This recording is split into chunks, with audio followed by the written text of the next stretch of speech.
Okay, folks, before you start watching this video, I just want to let you know that it is, in fact, 14 minutes long. When I first started working on this, I thought it was going by relatively fast, but it ended up being a little longer than normal. And that's because we're doing some pretty involved animated effects here, and I wanted you to get the full range of everything going. I could have split it up into two separate videos, but I really wanted you to get everything that we're doing inside here so you can really try this effect yourself right away. So if you're at work or doing something else and you can't watch a full 14-minute video right now, I suggest you wait till you get home or till you go on break, but I guarantee it's very cool stuff, and I hope you enjoy it. Alright everyone, well, I've got a cool animation technique this week. I was showing it around the office and everybody was flipping out about it, so I thought, cool, I have to show this to the rest of the world. So what we're going to be doing is actually using all the tools within inside Photoshop CS3 Extended to create some very interesting and very seemingly complex text effects, some light effects and some glares and things like that. Really cool stuff. So let's jump right in and get started. I'm working on a document that is 10 by 5 inches at 75 dpi, so you can kind of compare depending on what size file you're working on. Your settings may differ. So I've got a background layer. It's filled with black. I'm going to go ahead and go into my toolbar and choose my text tool. I'm simply going to click once and I'm going to type the word shine. Now I don't see it because black is still set as my foreground color, so I'm just going to press Command Delete, that would be Control Backspace on a PC, to load that background color or fill it into that lettering. Let's bring up Free Transform, Command or Control T, and then we'll hold down the Shift key and scale this object up. Fill in the document pretty good, right about like that. And we'll press Enter. I'm going to press Command or Control A to select the entire document and just center it using the Align tool up top here. So like that. So now I'm going to apply a simple graphic style preset. You should have this. It's inside Photoshop. It's if you look in your graphic styles and load them all so you can view all of them, you'll see that we have some gel effects in here. Well, what I want is this one right here. If you hover over it, you'll see the name. It's called Slick Chrome. I'm just going to click that once and it will apply it to my text. And already that looks pretty good. And the reason why I like this is because the glare effect we're going to do builds on the luminosity values of this text, which is what we need to do. We need to load the luminosity values of this text as a selection.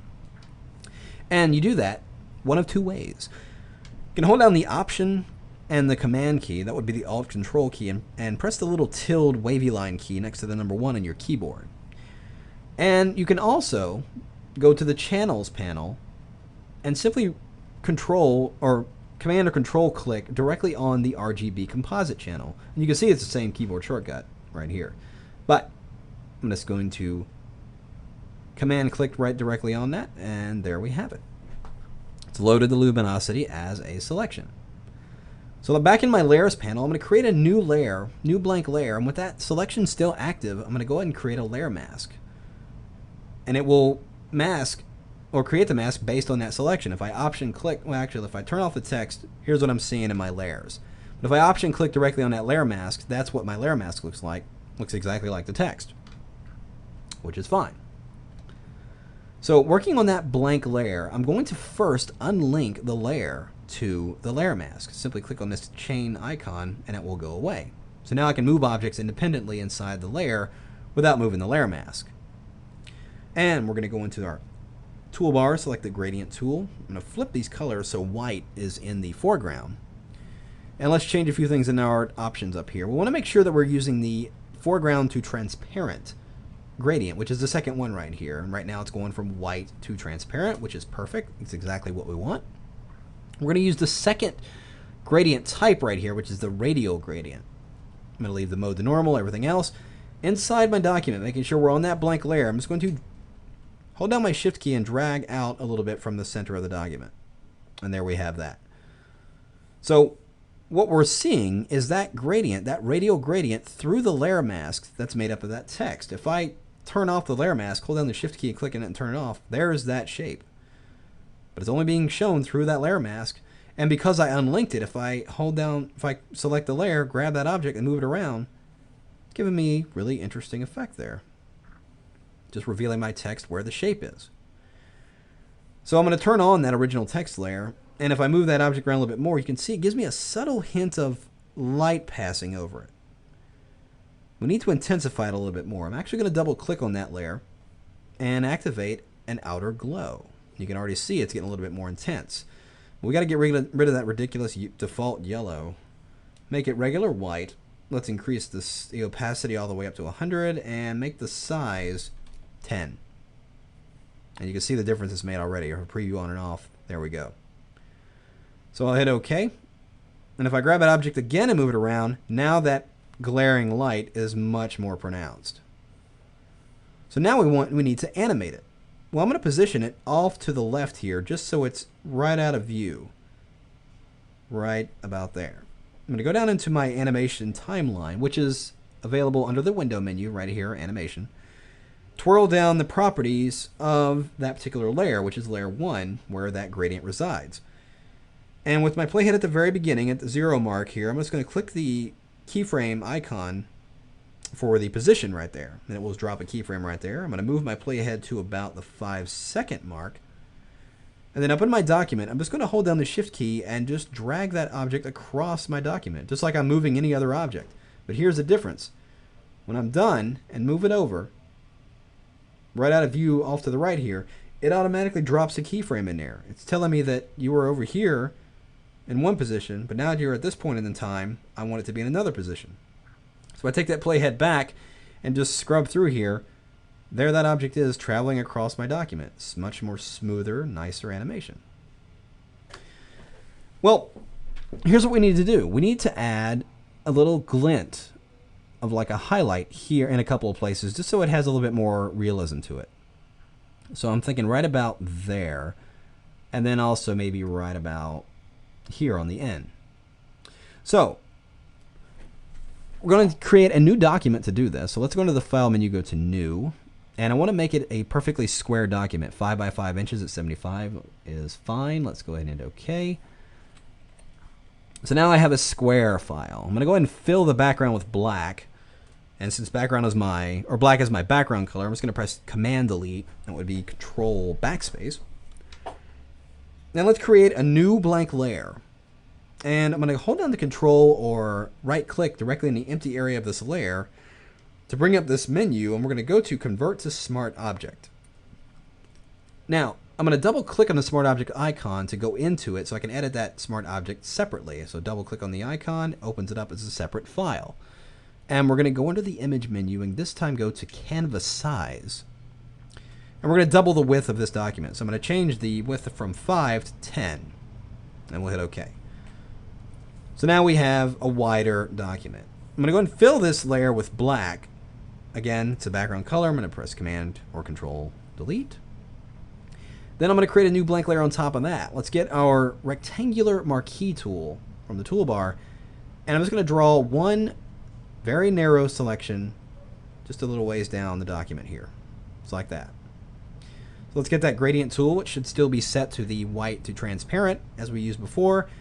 Coming in from the top here, I'm going to hold down the Shift key and drag to the bottom of that selection. And if I deselect, you see that all we've got is this gradient line here. Well, I want to create a few more duplicates of this. So I'm going to hold down my Option key or the Alt key, and you can see I get a little double arrow. It tells me I'm about to duplicate this object. But I'm also going to hold down the Shift key to constrain my left to right movement. So I'm just going to drag a duplicate over, randomly place it there. Let's drag another duplicate over, space it out a little bit further. I'm just randomly spacing these out right about like that.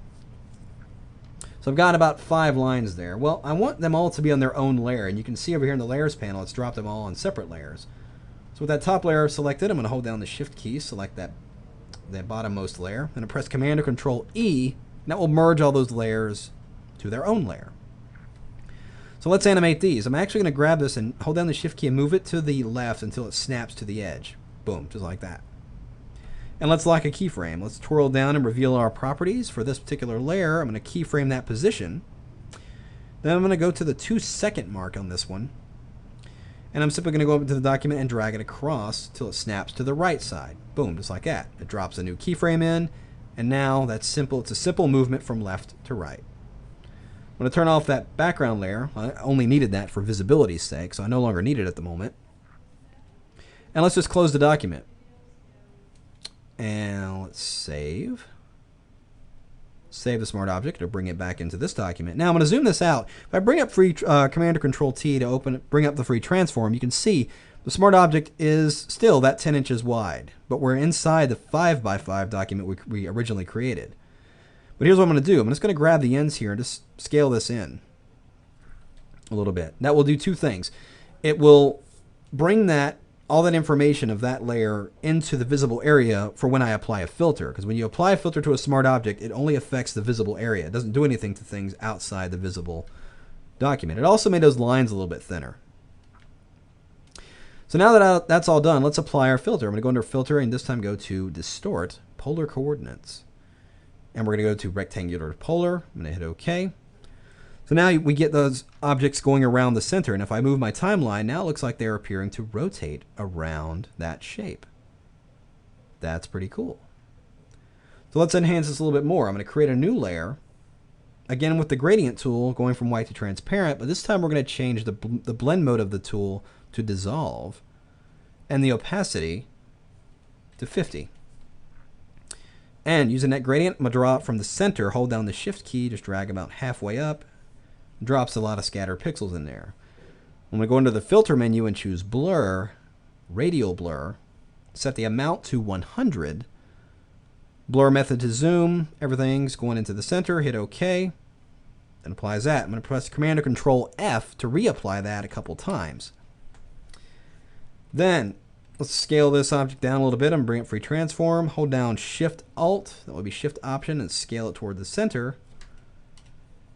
Just like that, and intensify that a little bit more by duplicating that layer. So that's pretty much done. Now we need to bring it into our object. If I just scroll through this, you can see what kind of effect we're getting. Looks pretty good.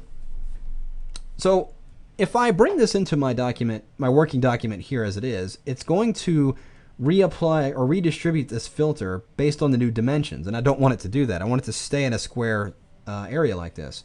So to do that, I need to nest it inside another smart object. So with this top layer selected, I'm going to select all layers and again go to the flyout menu here and go to Convert to Smart Object. So I don't need that background layer. So with this layer highlighted, let's get the Move tool. I'm just going to drag and drop into my working document. And let's bring up free transform and scale this down. I don't quite want it that big. And I remember we said we wanted to put it right here on this H. And we'll press Enter. So now it's animating, but it's not animating at the right time. It needs to animate when the light glare passes over that particular point. So let's grab the whole timeline of this particular layer and slide it over. And let's drag our playhead till the point where the light starts to get into that H, which is right about there. And let's position that end of this layer right at the end of that playhead right there. Let's twirl this down so we can reveal these properties, and let's go and drop a keyframe in for the opacity. I'm going to drop the opacity down to 0. I'm just going to nudge the playhead over until it's touching the corner of that first keyframe there. And with that out of over there, I'm just going to drag the opacity back up to 100, and it will drop a new keyframe in there. And now that glare animates in, or it fades in, as the light passes over. As the light continues to pass, we need that glare to fade out. So right about this point here on the timeline, you can see it's right there. I'm going to drop the opacity back down to 100. So now as I scroll over, fades in as the light passes over, and fades out as it moves beyond it. And then I can actually just duplicate this glint and reposition it in another place in the file. If I just move the slider over, let's get to where the light's passing over this part of the N, and let's position the edge of that right about there. Let's get to where we can see it. Let's position that right over that N. So now as the light passes over that, it activates that glint too. So once that's all done, I've gone ahead and rendered this out for the sake of time, but if I go and double click and then play this document here, you can see the lights passing over. Those glints are appearing as the light shines on that, and the glints are rotating. We're getting a nice cool movement, giving it much more realistic lighting effect, all done right there inside Photoshop. Give it a try yourself. See what kind of cool things you can do.